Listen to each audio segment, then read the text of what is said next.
topic karong adlaw mahitungod ni sa kamatuoran diha sa pagkamatarong. Daghan ang mga tao na pakita nga sila matarong. Nagbuhat sila maayo, mahinatagon sila.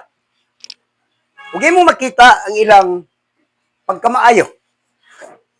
Apan ang pagkamatarong atong isgutan dili pagkamatarong nga mugna sa tao, kundi kanang pagkamatarong nga gikan sa Dios.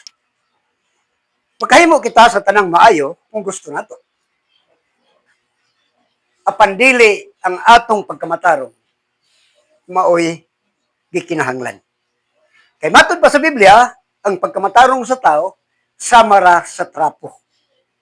Buti pa sabot nga ang trapo dili galamiton alang sa kadungganan, kundi ang trapo galamiton diha sa pagwagtang sa hugaw nga kini siya gidesign para gyud sa hugaw. So dili siya galamiton nga dungganon, kundi galamiton siya nga talamayon. Muna nga ang pagkamatarong nga atong gikinahanglan mapatunan mao ang pagkamatarong nga iya sa Dios. Tungod kay diha sa pagkamatarong anaa dinha ang tinuod nga kinabuhi nga madagayaon. Nga puno sa kalinaw ug puno sa kalipay nga may katagbawan ug mahilayo kita sa tanan matang sa dautan. Atong panahon ug unsay naa sa pagkamatarong. Ang kamatuoran diha sa pagkamatarong. Anay kita maguna sa atong binuksan nga teksto sa Ezekiel 14, versikulo 19-20. Ug kung ako magapadala sa kamatay ni atong yuta, ug kung ibuko ko ang akong kalibot-got diha ni anak pinaagi sa dugo. Aron sa paglaglag gikan ni anak sa tawo ug mananap.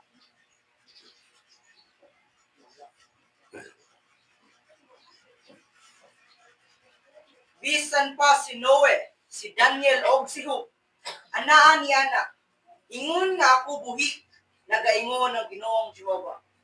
Sila dili makaluwas sa mga anak nga lalaki, ni sa mga anak nga babae.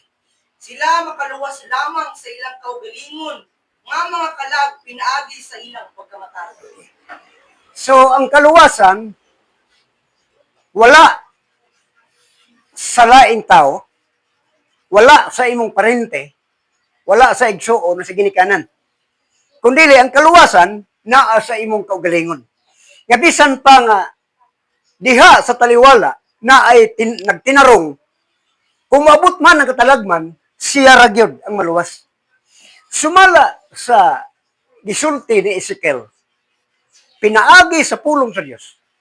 Matod pa niya nga, kung ang Dios magpadala og kamatay, ug mubanaw ang dugo, aron mamatay ang mga mananap, mauman usab ang mga tao. Bisan pa kung naa si Daniel, naa si Noe, naa si Hub, kini sila dili makaluwas. Tungod kay ang tagsa-tagsa ka tao, maluwas lamang sa iyang kaugalingong pagkamatarong. So ang pagkamatarong individual, dili tungod sa kaliwat, dili tungod sa pamilya, dili tungod kay suod nimo siya, kundi ang pagkamatarong personal. Ug kini nga pagkamatarong iya sa Dios. Muna nga dili ni sa kaliwat, dili ni kanang gitawag nila hereditary o kanang panulundon. Tungod kay kini gikan sa Dios. Nga bisan pa kung duna diha kadtong mga bayani sa pagtuo, maingon kang Noe, kang Daniel, kang Hub, nga silang tulo